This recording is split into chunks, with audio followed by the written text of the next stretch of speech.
केवल 6 दिनों तक का भजन का संकल्प लेकर शुरू करें। केवल 6 दिनों के लिए। 6 दिन इसलिए कह रहा हूं क्योंकि ये काफी कम समय है। अगर मैं 15, 30, 45 दिन कहता तो शायद नहीं कर पाते, लेकिन मैं केवल 6 दिनों के लिए इसलिए कह रहा हूं क्योंकि दिन भी सीमित है, आसानी से किया जा सकता है। ये संकल्प, इसे करने में कोई कठिनाई नहीं होगी। खुद से भी अनुभव किया है, इसीलिए आपके साथ साझा कर रहे हैं कि 6 दिनों के लिए केवल भजन का संकल्प लें कि बगैर नागा 6 दिनों तक लगातार भजन को समय देंगे। आधा घंटा बैठ सकते हैं, आधा घंटा, ज्यादा बैठ सकते हैं और अच्छी बात है। भजन के दरमियान, क्योंकि भजन की प्रैक्टिस नहीं है, इसलिए शरीर भी दुखेगा। शरीर दुखेगा, मन बार बार भजन से उठने की कोशिश करेगा। शरीर को और मन को जैसे भी हो, शरीर को बैठने की आदत डालो और मन को समझाओ ये बैठना जरूरी है। नहीं बैठे, संतों की बात नहीं मानी, तो भाई ये भ्रमजाल है जिसमें हम फंसे हुए हैं। कभी हम सत्संग को सब कुछ समझ लेते हैं, कभी हम नाम के सुमरन को सब कुछ सही समझ लेते हैं। सही तरह से ना सत्संग सुनते हैं, ना सही तरह से सुमरन करते हैं, और भी अन्य चीजों को, बाहरी भक्ति जो करते हैं उसको भी सच समझ लेते हैं, लेकिन पूरी तरह से अमल नहीं करते। ये भ्रमजाल में ही फंसे रहते हैं। कबीर साहब ने कहा है ना, कहे कबीर पुकार के सबको यही हवाल, कहा हमारा माने नहीं कैसे छूटे भ्रमजाल। आप कहते हैं मैं पुकार पुकार कर कहता हूं, कोई मेरा कहना ही नहीं मानता। भाई हमारा जो मन है वो विषयों में पड़ा रहता है, इन विकारों में ही उलझा रहता है, इसीलिए इस मकड़ जाल में उलझा रहता है। इस भ्रम रूपी जाल से हम कहां निकल पाते हैं, समझ लो। जो हमारे माता पिता के माता पिता, ये तो देखा ही है ना सभी ने, बाबा दादी नाना नानी, वो सब जो करते थे अपने बच्चों के लिए, अब वो हैं या चले गए, उसी तरह हमारे माता पिता हमारे लिए कर रहे हैं, और ठीक इसी तरह हम करेंगे आगे। लेकिन सच्चाई क्या है नहीं समझ पा रहा है कोई। रोज किसी न किसी प्यारे को शमशान घाट तक, कब्रिस्तान तक छोड़ के आते हो, नहीं आते हो, लेकिन उसका सच्चाई समझ नहीं आ रही इस किसी को। भजन एक ऐसी सच्चाई है, भजन एक ऐसी सच्चाई है जो हमें जीते जी मरना सिखाता है। और जीते जी मरने का अभ्यास ही समझ लो ऐसा है कि आत्मा के सत्य का बोध होना। सतगुर ते पाए बिचारा, सुन समाद सचे घर वारा, नानक निर्मल नाद सवद धुन, सच राम नाम समायदा। ये पहली पातशाही गुरु नानक देव जी ने बात कही है कि विचार करके देखो हमारे सदगुरु हमें क्या समझा रहे हैं। हमारे सदगुरु जो हमें शब्द देते हैं उससे पर विचार करो कि वो शब्द क्या ताकत रखता है। जब शब्द के साथ हमारी आत्मा जुड़ जाती है तो हमारे अंदर सुन्न समाध सचे घर वारा, हमारे अंदर में एक सुन्न समाध जो सच्ची समाधि है वो लग जाती है। और घर वारा, यही हमारा सच्चा घर है, यही हमारा सब कुछ है। नानक निर्मल नाद सवद धुन, और ये जो नाद है, संगीत है, जो 24 घंटे हमारे सच घर वारा जो इसके अंदर हो रहा है, वो सच राम नाम समायेदा। वो सब कुछ नाम के अंदर समाया हुआ है, राम के अंदर समाया हुआ है, नाम के अंदर समाया हुआ है। बात एक ही है, दो बातें नहीं है। तो जो समझाया जा रहा है वो समझने की कोशिश करो कि हम यदि 6 दिनों का केवल संकल्प लें कि भजन करेंगे, भजन करते समय जो हमारा शरीर तैयार नहीं है भजन में बैठने के लिए, जो हमारा मन है जो बैठने नहीं दे रहा है, कोई नई कहानी बना रहा है कि शाम को बैठ लेंगे भाई, या रात में देर से लेटे थे तो भाई आंख कैसे खुलेगी, जो खुल गई है तो थोड़ी देर बाद उठेंगे नहीं। एक संकल्प लो, दृढ़ संकल्प लो कि 6 दिनों तक अब भजन करेंगे। तो जैसे माना पहला दिन आया, अभी मत देखो कि एतवार से शुरू करेंगे या सोमवार से शुरू करेंगे या किसी अन्य दिन से शुरू करेंगे। आज सुना, अभी सुना, रात्रि में सुना, अरे सुबह बैठ जाओ, अभी सुना, अगर अभी समय अभी बैठ जाओ, क्या जाता है।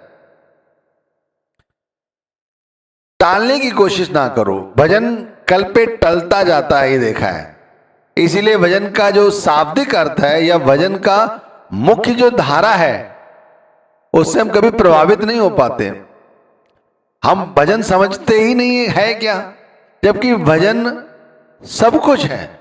जितने सुमिरन, जितने सत्संग ये समझाए जाते हैं, जितनी सेवा की जाती है, ये सब भजन के लिए प्रेरित करने की बात है कि भजन सुन्न समाध, जो अंदर लगी हुई समाधि, उसमें उतरना। बाहर समाधि आपने चौकड़ी मारी, बैठ गए, एक समाधि बाहर है, एक अंतर में समाधि लगाओ, ये भजन की समाधि है। ये समाधि कैसे लगती है ये भी समझ लो।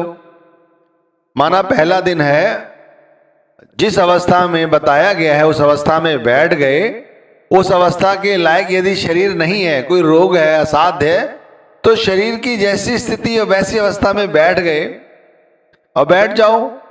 खुद बैठे हैं भाई, अभी बैठते हैं, ऐसी अवस्था में जैसी अवस्था शरीर की बैठ जाओ। अब मैं कहता हूं अंतर की समाधि है, तो अंतर की समाधि कैसे है कि इस समाधि में कुछ सोचा विचारा नहीं जाता।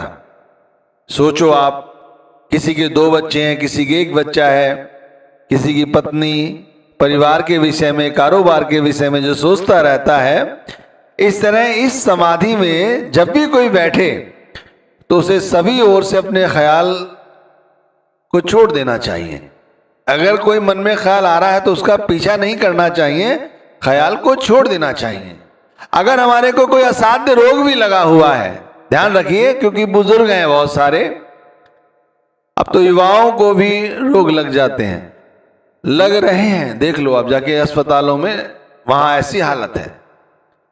किसी को असाध्य रोग भी यदि लगा है, यदि किसी की नौकरी चली गई है या किसी के कारोबार में घाटा चल रहा है, यदि घर में कोई बच्चा कहना नहीं मान रहा है, झगड़ा कर रहा है, या घर में जवान बहू है, बैठी हुई है, विधवा है, मतलब कोई भी परेशानी है, कोई भी परेशानी है, लेकिन भजन में बैठो तो सब परेशानियों से, सब ओर से ख्याल को हटाकर निवृत्ति पूरी तरह से, जैसे कहा जाता है कि जब कोई व्यक्ति स्वर्गवास हो जाता है उसका, तो कहते हैं उसकी अस्थियों को विसर्जन कर देते हैं, और विसर्जन करके उसको जल प्रवाहित करते हैं, फिर हाथ जोड़ के कहते हैं अब हमारा आपका कोई संबंध नहीं है। इस तरह से मैं कहता हूं इसी तरह से समाधि लगाओ, कोई संबंध ना रखो शरीर के साथ जुड़ी हुई किसी भी चीज का, चाहे पदार्थ का हो, चाहे किसी रिश्ते नाते का हो, किसी भी चीज का, यहां तक कि जो हमारे शरीर में आत्मा है उसके विषय में भी ना सोचो। इसीलिए कहा है कि 6 दिन का अभ्यास करो, 6 दिन का संकल्प ले लो, ना 14 दिन 15 दिन की कहूंगा, ना करोगे।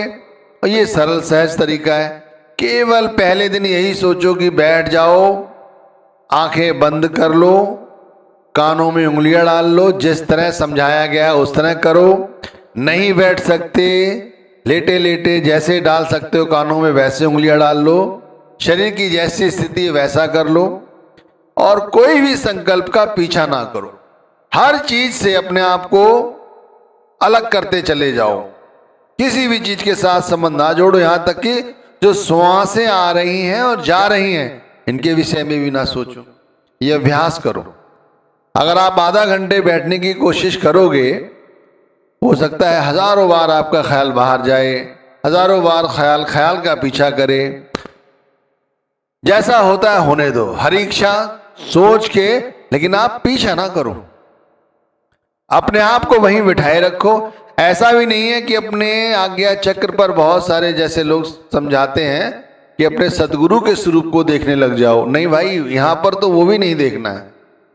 अगर यहां सदगुरु के स्वरूप के साथ जुड़ गए तो भी दिक्कत हो जाएगी। क्यों? क्योंकि वो स्थूल शरीर है, उसकी हस्ती भी शमशान घाट से आगे नहीं है। शब्द की कर सकते हो, लेकिन शब्द किसी ने देखा नहीं, और वो शब्द धुन है, शब्द प्रकाश है। उसी को सुनने के लिए, उसी को देखने के लिए ये भजन किया जा रहा है। तो कैसे एक साथ उसका निरूपण किया जाए, उसे देखा जाए, ठहरा जाए।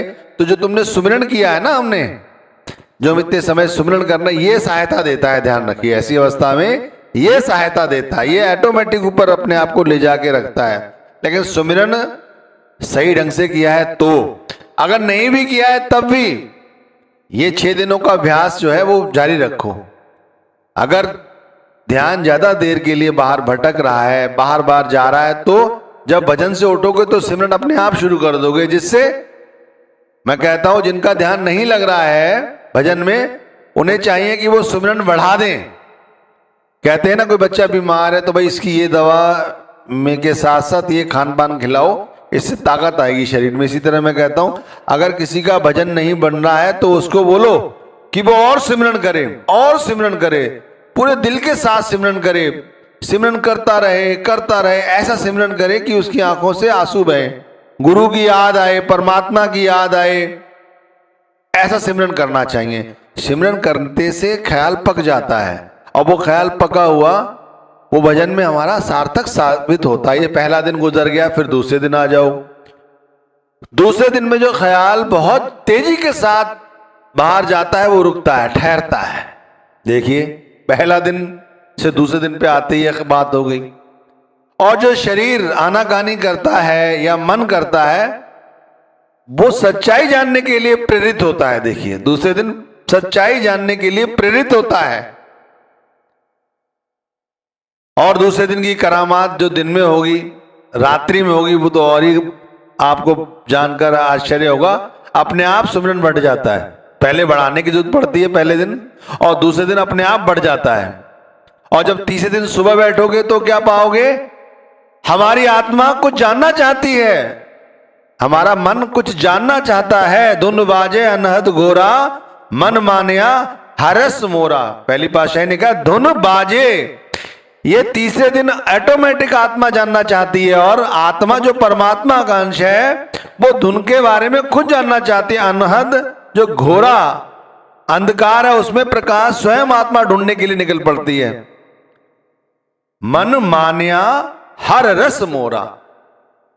अब आया चौथा दिन। तो चौथे दिन क्या होता है? चौथे दिन हमें कहीं ना कहीं से अंतर में ही कोई किरण फूट पड़ती है। बहुत से लोगों को कोई आवाज सुनाई देती है। भाई, जैसा जिसका प्रारब्ध है, या जैसे जिसके कर्म है, या जैसे जिसका सुमिरन है, या जैसा जिसका भजन है, वैसे उसे पहले किसी को शब्द धुन भी सुनाई दे सकती है, और किसी को शब्द का प्रकाश भी दिखाई दे सकता है। या तो कोई किरण उसे दिखाई देगी, या किसी तरह की धुन सुनाई देगी। आप ध्यान रखिए, भयभीत होने की आवश्यकता नहीं है, जैसे या बहुत प्रसन्न होने की आवश्यकता नहीं कि कुछ दिख गया, या पीछा करने लग जाओ। पीछा तो करना ही नहीं है। आवाज आ रही है तो बैठे रहो, बस ये देखो, ये सुनने की कोशिश करो, आवाज है कैसी। जो अंतर में द्वंद रहते हैं माया के, वो आवाज है या कुछ अलग है इसकी आवाज। लेकिन अंतर में भी छांटाबीनी मत करना। संकल्प विकल्प बहुत करते हैं, आ रही है, कैसी है, कैसी नहीं। अरे अपने आप वो स्पष्ट होती चली जाएगी। लेकिन उसके लिए ये दिन नहीं, अगला दिन, पांचवा दिन। पांचवें दिन स्पष्ट होती है, थोड़ी थोड़ी सी। पांचवें दिन ही थोड़ा थोड़ा प्रकाश इस तरह स्पष्ट होता है, और छठे दिन आपको सोझ आ जाती है। तो ये 6 दिन का अभ्यास है, ज्यादा बड़ा थोड़ी है। 6 दिन, मात्र 6 दिन का अभ्यास है, कर सकते हो। और 7वां दिन फिर इसमें कभी नागा ना नहीं देना। अगर बात अच्छी लगे, समझ आए, अब तक सुमिरन करते करते थक गए हो और कुछ नहीं बन रहा है, समझ नहीं आ रहा है, तो ये करो। केवल 6 दिन का क्या जाता है? 6 दिन में कुछ जा थोड़ी रहा है। 6 दिन के लिए ये अभ्यास करो, इससे बहुत फायदा होगा। कम से कम अपना आत्मबोध होगा, पक्की बात है ये।